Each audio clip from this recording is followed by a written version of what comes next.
Hello and welcome back to Beyond the Bridge, episode 11, week 11, part 2, second part of the 11th week of the 11th episode of... It's 11. It's 11.2. 11.2. This is that. Bay. By the way, just saying that, you named one of the videos of the 10th episode wrong on YouTube. You made it 11th episode, season part 3 or something. Did I? Just come up. Yes, Oh, just came back to me. Remind me about that later so I can fix it. In fact, just PM me on Skype and I'll see it Will do. later after this game. Okay, so Lynn, Asham, Robin, and Brodka. The following morning, so it's now the 9th of March in World. You wake up bright and early to go meet Harry Henry Huffington of the Etterblot Huffingtons by the western edge of Haven. And as you stroll on up, Asham, could you please roll me a d100? Yep. Question first before we leave. How many days journey is this going to be? It's going to be 3 days, but you won't have to worry about food. Okay. Harry Henry Huffington of the Etterblot Huffingtons will be providing meal and board for all those that accompany him. Nice. And also, so we're rolling encounters. Will we have to do it for nighttime? Because if so, could one of us take a stealth action to try and find safe camps along the way? Yeah. As just as an idea. I'm guessing I'm probably the stealthiest, but I could be wrong. Survival also provides safe camps, bear in mind. Oh, okay. So has anyone got a good survival or stealth we can use for the journey so that we don't get eaten in the night? I've got a +6 to stealth if someone else can beat me, but I'm probably going to sneak. Okay. I think I have +5 for survival or something like that. In Alright, which if we're case, okay. Robin, could you roll a d100? Alright. And I'm good at finding safe camps. That's often my job. So I'll roll stealth to try and see how many. 21. How many did that get? Oh me? yeah. I think that gets you either 4. 4 actions. Nice. So we can find a safe camp each day. Sweet. Okay. And you can avoid 1 encounter if you... No, Indeed. it's 3. It's 3. So it's just a safe camp each night. Okay. So you're going to safe camp each night and avoid that. Oh no, 21 could you- gives 4 actions. No. 20 to 24 is 4. You're dead on. So you'll. You'll I also know your avoid 1 rules. encounter. Yeah. Yeah. I had it open. Do you, like, of the 12 rolls, which one do you want to avoid? Well, the nighttime ones. So. Well, yeah, that. Oh, there's still 12, not including the nighttime. Yeah, yeah. Jeez. Yeah, Damn. 3 days, 4 a day. No, have some I'm fun. going to save it. I'm going to save it for a different action. I'm not going to.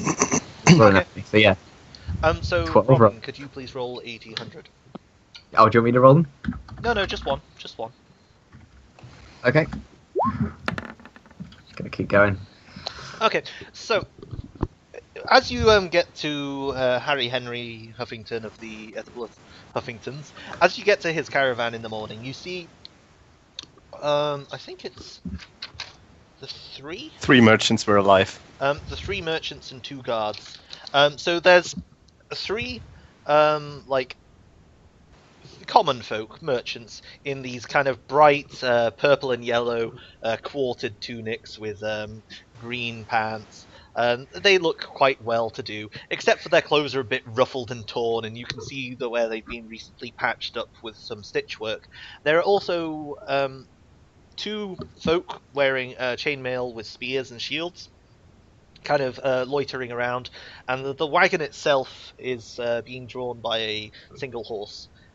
You also see Asham, and you recognize this man, a large, broad man, like, talking with Harry Henry, and seems to be, like, haggling or something, and as you walk up to the caravan, he sees you, and then scowls very heavily at Harry, and, like, storms off in the opposite direction. It's Middlefinger Man. And you recognize it as Middlefinger Man. And you can see that his eye is quite swollen and, like, blackened where he's been punched recently. Or has an old bruise. That guy will make problems. And he, like, strolls off. And as he does, he goes, "Oh, I don't know what his problem was, but he didn't seem very pleased to see you. Anyway, Asham, are you ready to get going? Yeah, I've found 3 trusty friends of mine, all just as strong, well, almost as strong as myself, so we should be fine. Okay. And he goes, I well, introduced the round. he goes, oh, hello. I am Harry Henry Huffington of the Ethelblood Huffingtons, and today you are going to hop aboard my caravan and we will travel. We will travel across the Odin Plains until we reach the glorious jewel of Ethelblood. It is a wonderful place, safe from the depravity that marks this land. Anyway, hop on the caravan and I'll key up the horse. Yeah. Of course, my fine fella. Do you, will we I'm be bringing singing along along the way? I'm bringing along my last keg of ale that I stole from the Bandit Lord. Oh, Okay. Asham, trust you. Okay, so as you get on the caravan, you can clearly see that aboard the caravan, you can see where there's some fresh wooden planks which have patched it up, and it's got a new wheel that's very clean and fresh and stands out from its other wheels which are all muddy and some are stained by blood. And the only cargo in the caravan itself, other than the other Itablodian nationals, are some tents, some dried foodstuffs, and several large chunks of blackened wood. And you can see there's Henry, you didn't pay too much for that wood, did you? 100 golden coins. But it is I nothing. cringe a little. I cringe a little and say nothing. It is nothing compared to what I will get when I sell it in Aethelblood. Noble the collector, he will pay a hefty sum for this. And there are 4 or 5 other individuals. Each will give me a fortune. Yeah, I trust that the Ethelblood and Huffingtons know where the gold is. He's like, oh, if only Zhao Di had more to sell me. But I'm sure when I return, there will be more. If I return. And I will. And he pats your shoulder, Asham. With your muscle, let us go. So Robin, if you check the cog, there should be a macro called burn. If you just wanna roll that. Alright. Why name it Burn? Wow! Okay. That's a lot of rolls. So I'm You worried hop on. about 2 of them. you hop on the caravan, you travel out across the Uden Plains, and the sky goes by, the horse it treads and clips and clops, and the wheels squeak and turn, and Harry Henry Huffington of the Ethelblood Huffingtons,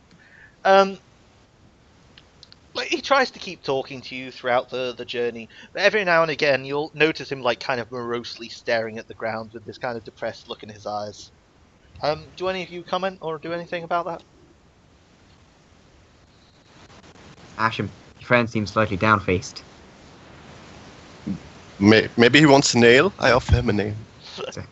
Good plan. he smiles broadly when you offer him a nail, and it's like, oh, Sham, that nail is very good, but my accent is slipping wildly over the place. I should not try this. I've been waiting for this. I've been waiting for this several days now. Oh, you're a monster. You're a monsterish. You created him. Oh. It's I just named him, and I regret that. because I can't really hear my voice that well with this headset on. But Well, I asked him what ails him. Oh, Get it? I- Ails? I was just thinking about those of my comrades from Ethelblood that did not make it. They died, the wolves savaged them, and we had to bury them in the road before you reached and saved me, Asham. Oh, I thank the heavens that you did, but you were not fast enough to save all. It is a shame.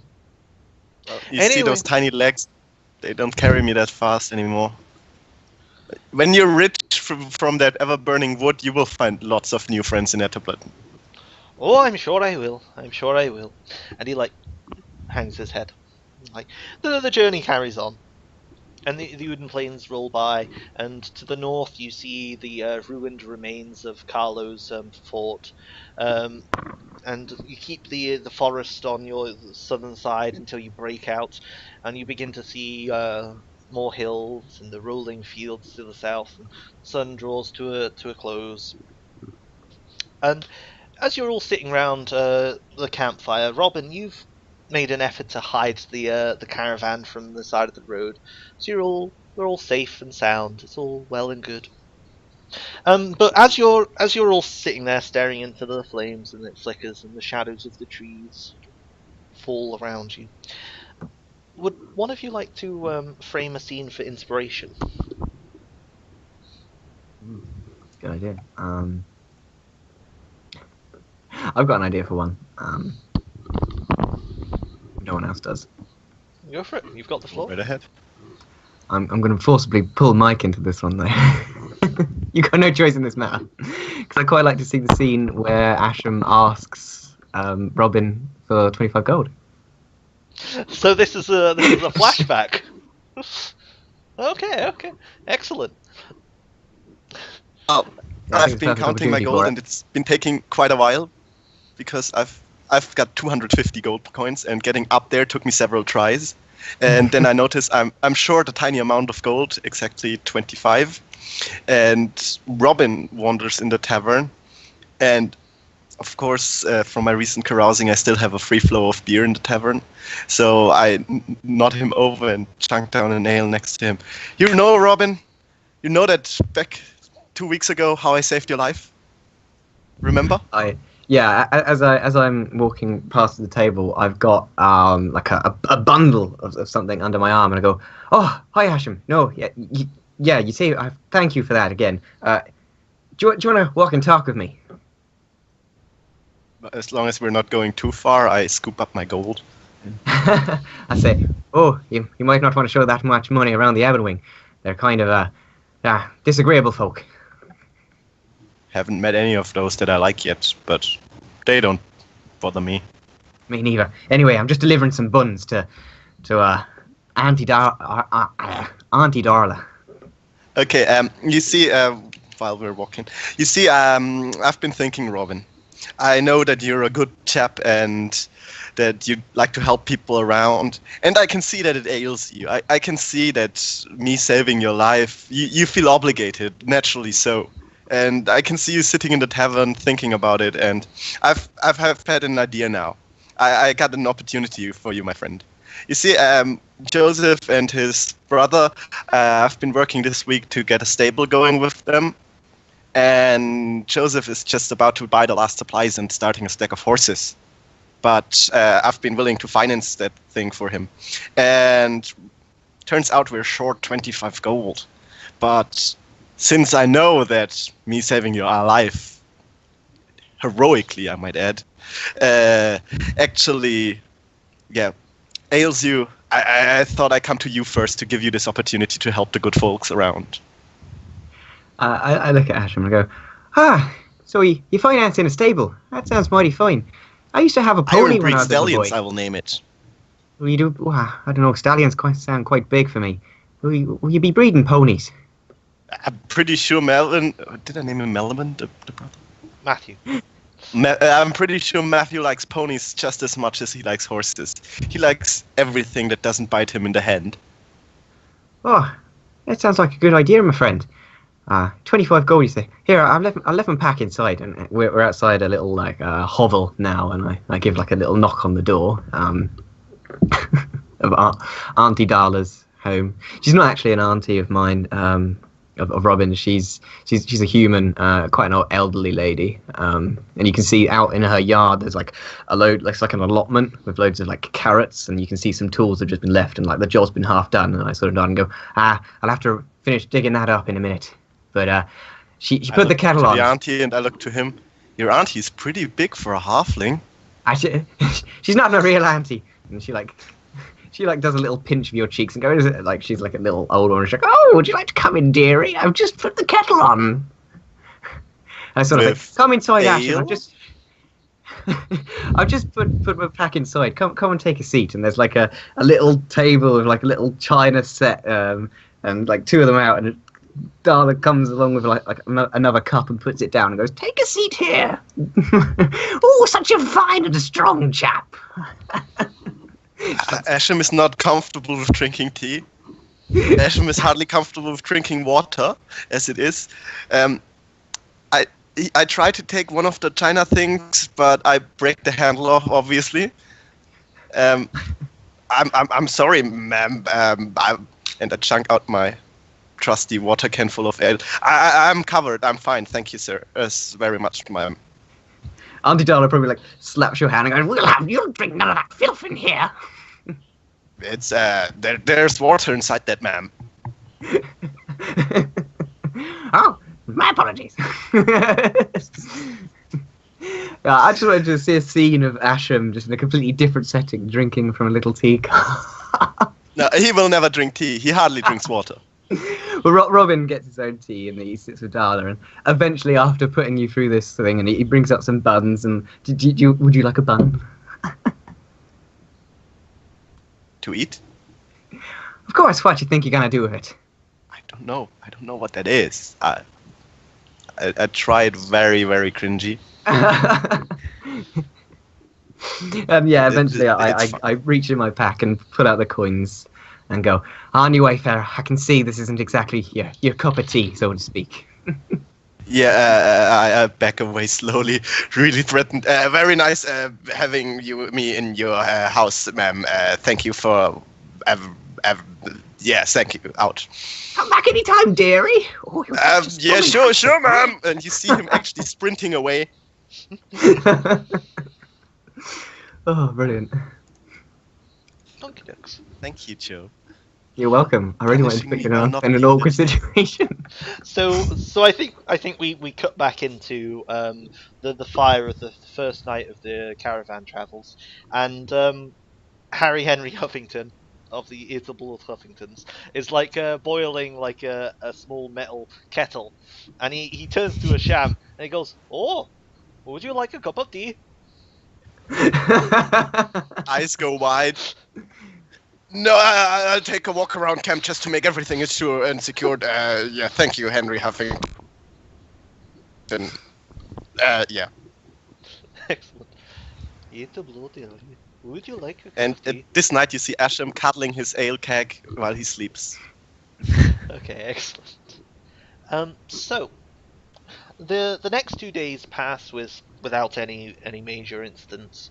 There's a couple howls in the night from the tree line.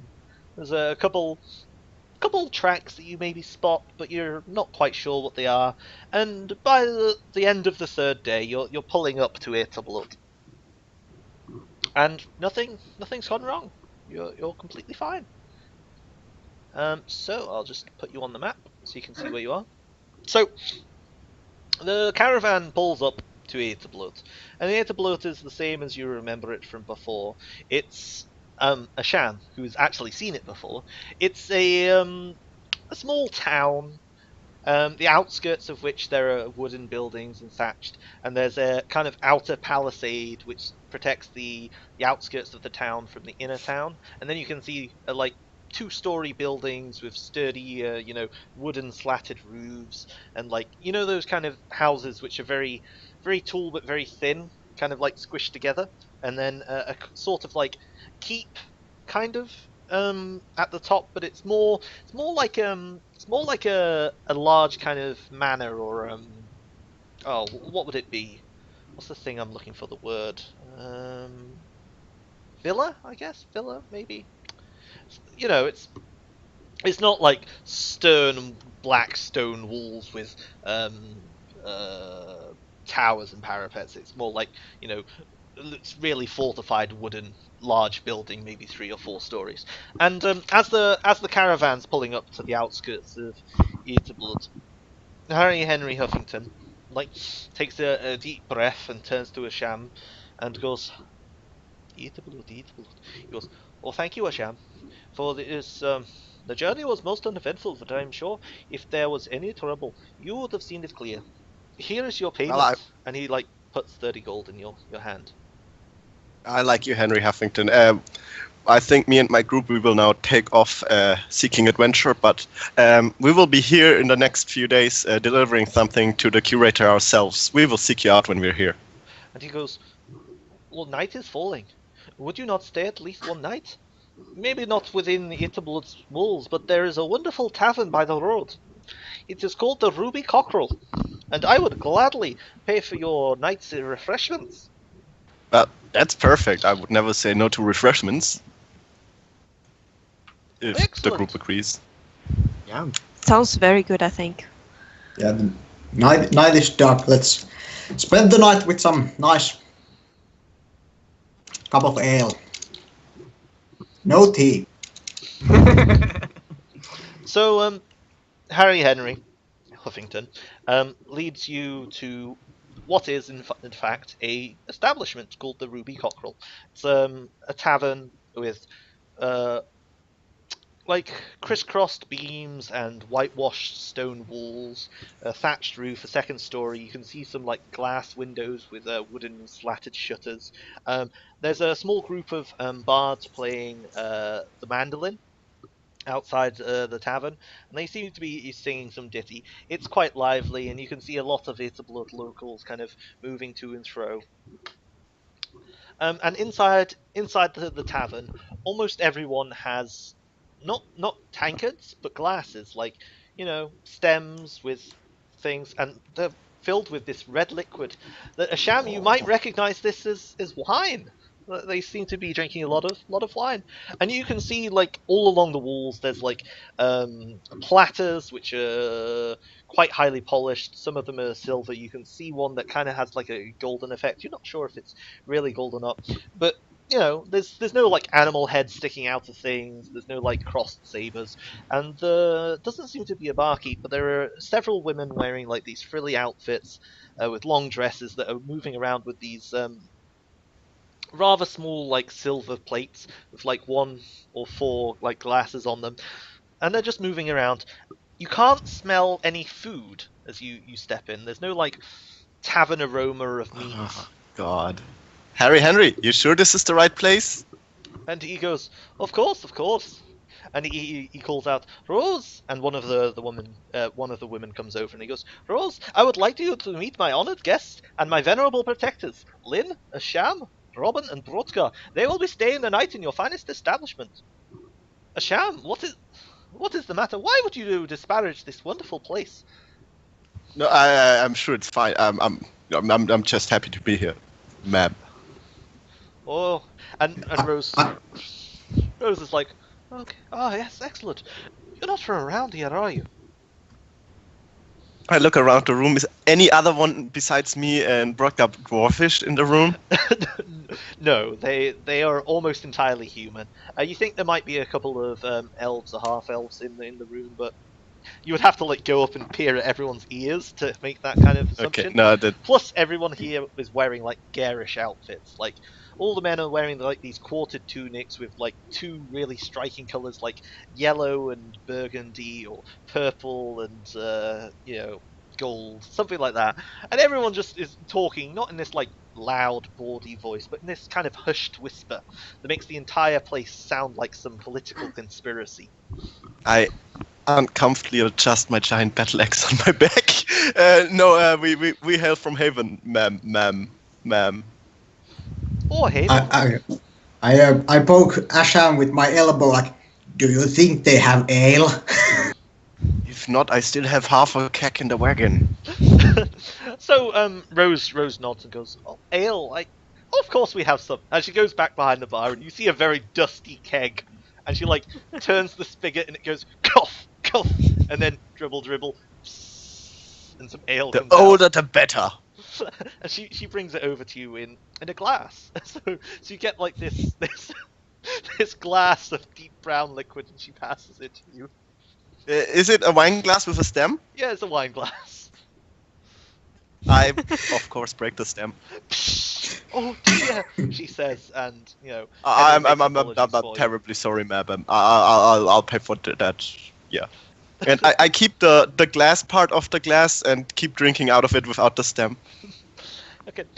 So the ale is actually quite nice. It's very, very musty. Kind of has like an oaky taste to it, but it's quite good, despite its humorous age. And if you're spending the night in the Ruby Cockerel, everything goes. I mean, as well as a tavern can be. You get food when you go to your rooms. It's a cooked meal. You don't know where it comes from, but you arrive at your rooms, and then a couple of hours later, there's a knock on the door. Maybe some of you are asleep, like wondering where food is, and it just appears. Like someone comes up with a little tray, and it's got silverware, knife and fork, this little plate, and it's all very neat. Perhaps some of you think the portion sizes are a bit small. That would be a reasonable thing to say. But is there anything that anyone wants to do in the Ruby Cockerel before the next morning? Does Is there gambling? Of course there's gambling. Is there dice gambling? There are certain dice games that are played. I approach one of the dice tables. Would you like to make an insight check? I would. I could try. Well, there we are. Okay. 15. So you walk up, and immediately you can see that it's not a simple dice game. It's quite convoluted and complex. And they look up and they go, "Oh, excellent! You're coming to join us." No, they look down. I'm small. No, because they're sat down, so they look up. Oh, okay. Actually, no, you're a dwarf, aren't you? So they probably yeah. just look sideways. Yeah, they go. So "Oh." there's no way I know this game or actually be able to play it. I mean, you could play it. Looks like they're just trying to get big numbers, except when the numbers are doubles. Then they're trying to get small numbers. Except when there are 3 numbers of the same. Then they're trying to. You're not quite. What no, you think is you could get this? How much are we talking about? What is the standard bet here on the You table? can see like each person has at least 10 gold in front of them. I'm out. I seek Brodgar and engage him in a normal dice game of small coin. Yeah. Okay. Yeah. Robin, Lynn, do either of you have any? When Robin came to the place, he probably saw the minstrels playing and went and joined them in like a dance, I think. So you're just merry dancing outside. Yeah, it's a bit of halfling merrymaking. Okay. You probably get a couple queer looks from people as they enter, and one man who's quite bold says, little boy, why have you a weapon at your side? Are you an actor? Well, have you know I'm a halfling, my friend? Well, you're half a man-sized little boy. Robin just laughs and continues dancing. That is racist. But really, little boy, where's your troupe playing? Where's my what, sorry? Your troupe. You are from an acting troupe, are you not? No, my friend. I'm just a man walking around doing good. Man boy? How old are you? How old am I? 24.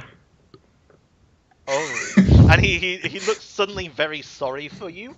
And he's like, oh. That is a shame. I'm very sorry for you. And he gives you like a couple of silver, just tosses on the floor as though you were some beggar with a horrible ailment, and walks by into the tavern. Gain 4 silver, by the way. Assuming you pick it up. Robin shrugs and goes, whatever. Okay. And Lynn, anything you're up to? No, nothing special. She does drink the wine and kind of takes some of her rations to make the meal a bit bigger, but otherwise she's fine. Okay. The wine is very sweet. Depending on how you like your wine, it might be a bit too sweet. She's not picky when it comes to wine. Oh, in Wine which is case, fine. it's alcoholic, so you're in the Yep. right My territory. heart. Okay, so I think we can roll around to the next morning. Who's going to be navigating? Just so I know who can roll the weather. I would know the way, but if I remember Sham, correct. it's you. Excellent. Good choice. No, I was. Yeah, okay. Would you want to navigate? How would we want to travel here? That's a good The to question ask. is, normally it's 1 hex, 1 travel action. We would have to travel 4 hexes. The 4th hex is the thing. So if we stealth, we can have a safe camp and get We there can in camp the morning. nearby. Yeah. We can stealth next to it and get there in the morning, and then use the rest of the stealth action for triggering surprise or something. That's a Bearing pretty in solid. mind that I like that both the stealth and surprise are meant for random encounters. You can't Oh, do travel oh. actions when you're at the Okay. location. Yeah, yeah. Like you Well, we can't could get- walk we could into get a room advantage of and then them. surprise people. Yeah, Yeah. but we could use And- at least the safe camp to get there. Yeah, then the fresh safe in camp is morning. definitely a good call. I like that. So I would ask you to roll, Joe. Yeah, you ask Robin to like be the one that leads and find safe camps as is my normal role. Okay. I'm happy. So- I'm happy to go with that plan if you want. In which case, But- Well, let's go with the same as we did for the caravan. in which Okay. case, could you please roll the weather? Roll the d100. Certainly. And now don't screw us over. Ooh. So yeah, there's a light drizzle as you wake up. Otherwise, there's the sun. It's quite warm and humid behind the clouds, but there's a light drizzle. There's probably like just damp enough to make your clothing stick to you, and your feet squelch slightly as you leave the Ruby Cockerel in the morning. So as you stride out of the tavern and prepare yourselves, roll your stealth roll, by the way, and work out who's scouting. So who has the best perception, stealth for scouting. The Ruby Cockerel's sign swings in the wind behind you, just kind of, and the drizzle like coats the walls of Ithablood running down, and there's like small little rivulets going through the mud, and that is 3 travel actions. Yep, it is indeed. Okay, so if you just want to click the token, move it, roll a d100, and repeat the procedure. Asham, I'm at a bit of a disadvantage. You need to tell me which way I'm heading. I point southwest. Just there. Follow your nose that direction. Southwest, you say? All right. Okay. Oh, So, yes, I warn everyone that we will pass the southern Outrider camp. We will pass it in the south of us. They're sexist barbarians, so we might not want to approach them, since we have a woman with us. Oh, Yeah, who's let's scouting? not. It was our cleric that had the Yeah, highest. Brodgar is scouting. What's your Scouting the way. stealth, Brookgar? Oh, that's a problem. Mary, what's your stealth? You mean with disadvantage? Oh, okay. 12, Then or I mean plus 2. Yeah, I'll have it Mary, anyway. you can go. So I okay. still have worse. Okay, I will do worse that. stealth. I we have. don't need to roll anything yet. So, well, so- let me roll 300. See how badly you need to. Okay, that looks Yeah, good. fine. Yeah, Mary, what's your stealth plus 2? Yeah. And your perception? plus 3, so 13 for passive. Okay. That's nice. So, yep, move again and roll another d100. Nothing happens. You walk out, and you're now in the far western of the Uden Plains. You've exited Ithablood.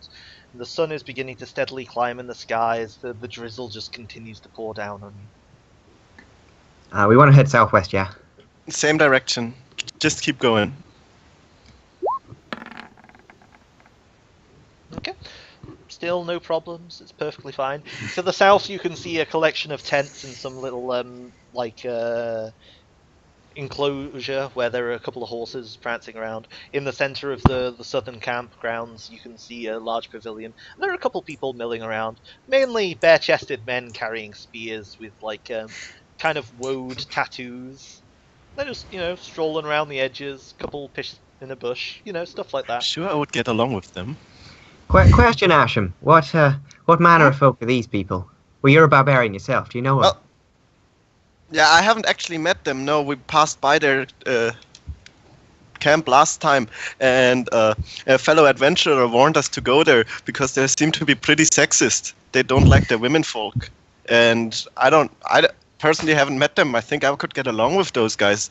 It looks like arm wrestling is a thing there, but since we have a woman with us, we might not want to go there. I just wondered what kind of folk they were. Maybe when we head back to town, we can ask. Anyway, are we heading southwest still? Same as ever. We will pass by a tiny forest, and I think I see there it you in see the it. distance. Yeah. And is the plan just to make a safe camp for the night and walk in the morning? Yeah. Do you want to use an extra travel action to make sure you don't get any encounter before nightfall? Because you've still got one roll before night, but you can use avoid encounter. The Might stealth as action. well burn I've only it. got free action. No, I've got free. Because I want to go back. They might be useful because we might need to fall back and make a camp somewhere. What are the forests like, by the way, that we've seen? The forests just look, nice trees. The trees are quite small, pretty sparse. You can't see anything untoward about them at all. Perfectly normal and mundane. That's a lie. Last time we passed a forest with big scratch marks on every tree. So there is Right. stuff around. Now, right, guys, I suggest we don't go forwards anymore. We'll stay here. It'll take me a while to find a camp. I can't see one immediately, so, just keep an eye out while I look. And so I guess I'll roll another D100. Cool. Yep. And then you make a safe camp for the night? Yeah. The night comes and it passes without incident. You manage to hide the adventuring party away from the prying eyes of whatever beasts may lurk in the far west Dugan Plains.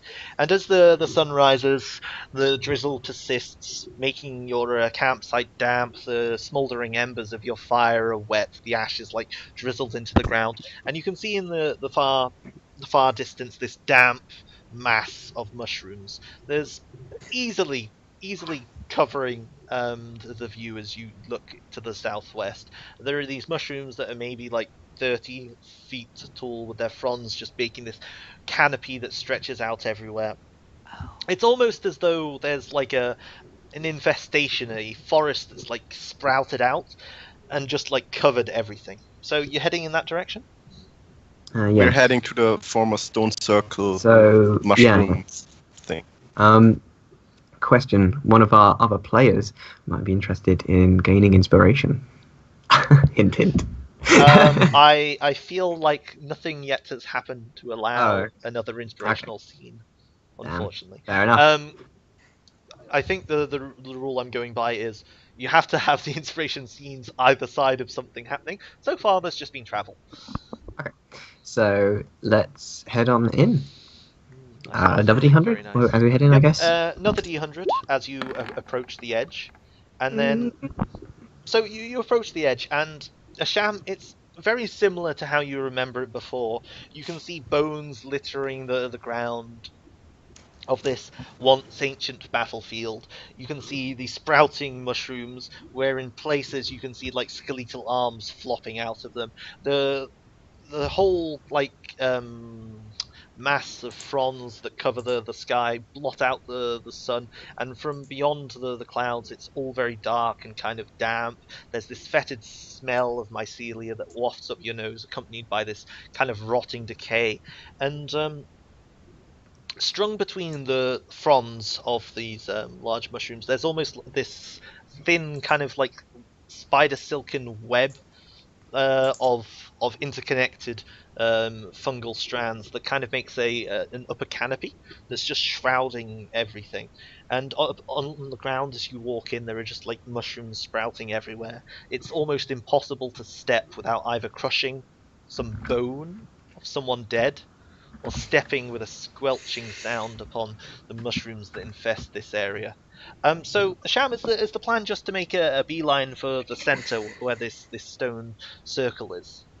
Yeah, while we're going there, I explained that we will come upon a ruined old stone circle, which is now overgrown with a fungal dome, and explained the last party and me, we went in there, and I came upon several individual chambers that are separated by fungal growth, and in the first chamber we encountered some mushroom embryo babies that tried to eat our brains. In the second, fungal zombie and his stitch master. It wasn't undead, but the fungus grew inside the skeleton and revived it somehow. But it's 100% not undead. And in the third, it was just towering mushroom things that were even worse. And we assumed that the crown would be somewhere in the middle of that dome, or somewhere in the middle of former stone circle, which is somewhere in the middle of the dome. We don't know for sure. Can you kill creatures like those? Do You they cut them die in to my half. hammer? It worked fine last time. You cut them and they stop moving after a while. I only have a hammer, dude. Can they You can be also smashed to punch them. pieces? That didn't seem a problem last time. Okay. Good to know, because this place seems horrifying. Never seen anything like it. I thought you were We come- looking for something to smash. You're saying you're too scared now. No, never too scared. But this place is forsaken by the gods, it seems. Oh, Indeed. wait till you see one of them mushroom baby zombie things. They're It's our bad. job. It's our job to cleanse it. Don't lose heart now. Yep.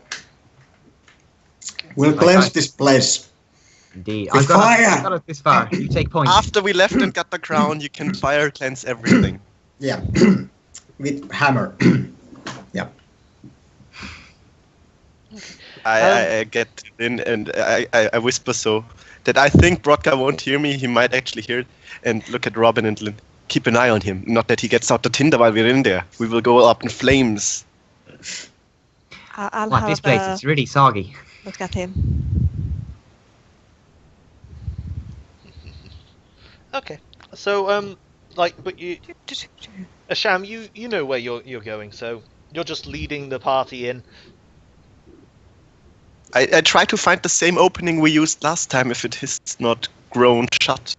Okay. So just roll me a d100. Asham the Mighty. Strong, not mighty. Okay. Why you stop that? Suddenly 70s are not good numbers. Could you roll a d10 real quick? Son of a gun. I'm sorry, team. Is it worth us guys going in sneakily, by the way? I mean, I know Oh, we it's got too late now. Sorry. Okay. We're already dead. So, could you roll me a intelligence save, Asham? That's not my strong suit. 10 is fine. Okay. So, you stride in, and there's this soft squelching sound as you step on rotted bone that's soggy like newspaper, and it just folds away rather than cracking beneath the weight of your feet. Every time you pause for a breath, you're inhaling this heavy, musty air that's filled with fungal spores. It makes you sneeze, it makes your eyes and nose itch. Every time you, reach out to put your hand on the bark of a tree to steady yourself, you realize that it's not wood that surrounds you, but these fungal stalks, and your hand just stops inches away from this wet mass. You can see human teeth arranged in a myriad of broken forms where skulls have been subsumed into the mass. The canopy that hangs overhead makes everything dark, and it's almost like you're walking in this kind of half twilight. The sun that's high overhead barely pierces, and as you look beneath your feet, vermin scuttle and scurry away, like little millipedes crawl out of broken rib cages and carry vibrant purple mushrooms in their mouths as they flee to whatever hellish hole they dwell in. But Asham leads you through, and before long you come upon the mass of this messy cyst that just kind of bursts out of the ground in almost like a sponge-like formation. You can see all along the outside of it, it's pitted and broken and peeled, as though it's burst open in places.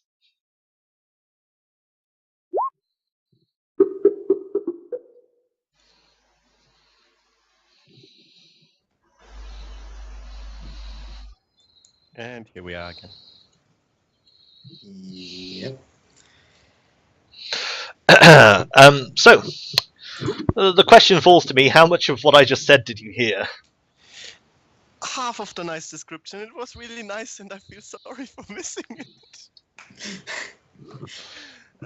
Fungal, soggy skulls, Yeah. overgrowth. Something about terrifying teeth everywhere. Excellent. Hang on. Rotten skulls. Let's see if we can get Mary back. By the way, Antti, what you might want to remember, in case Blasi forgets it, as a dwarf, you have resistance against poison Okay. and advantage against save throws for poison. Just for later. For no reason at all. Yeah. That's good for you to remind me.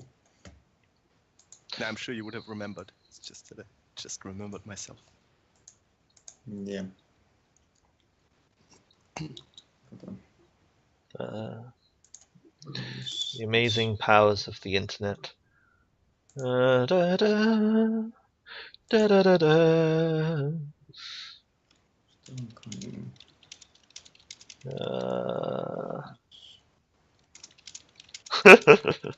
Yeah, he's host.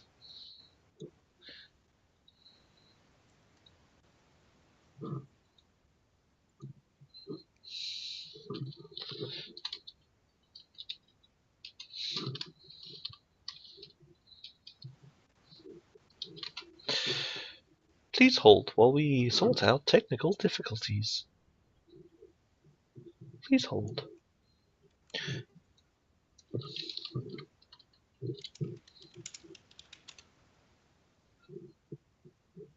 And now Antti is gone. Do, do, do, do, do, do.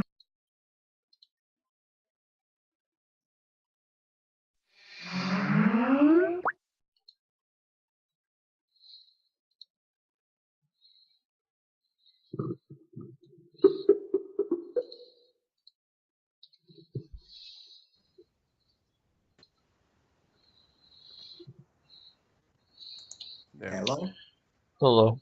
Yeah, I've quit Skype and restarted it, hoping that will yeah, work. Mari is restarting as well, I think, because she couldn't leave the last call. I had to task manager it to get it to go away. It wouldn't go away any other way. Yeah. That's the Cav. That's the Revenge of Death Cav. After you assassinated. What's my... In the meantime, let's just. By the way, you know, there's an octopus of awkwardness on the screen. Octopus? No, it's a jellyfish. It's the blue screen jellyfish. Yeah. It's my little jellyfish of. Oh, something's gone wrong. They can still hear us, so it's just us talking and a jellyfish. Hi, Cav.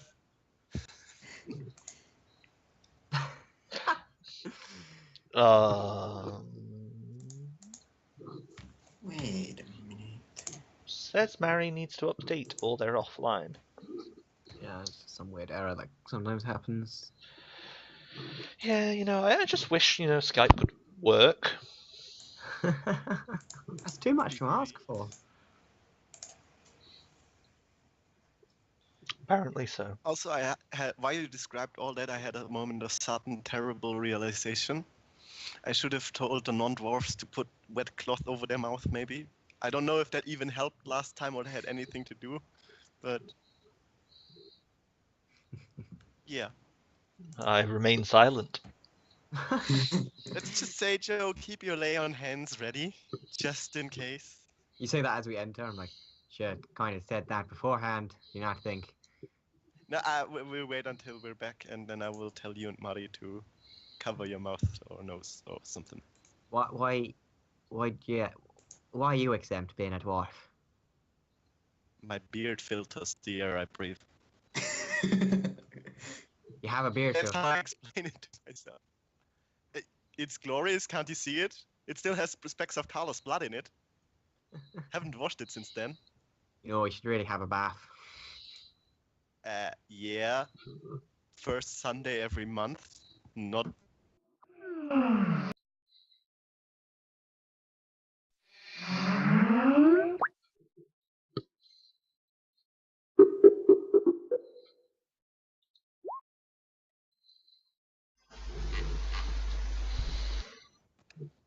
That was because the call restarted. Mm-hmm. Well, I exited Skype again to see if that would help Mary, but I think Mary is I think disappeared. she restarted everything because she couldn't leave the last Skype call. It was stuck for her. Okay, I think I'm gonna stop the stream and I'll Yeah, let's start take a it. break and fix this. Yep. Yeah, fine. I think. So if you're watching, goodbye. See you in a bit.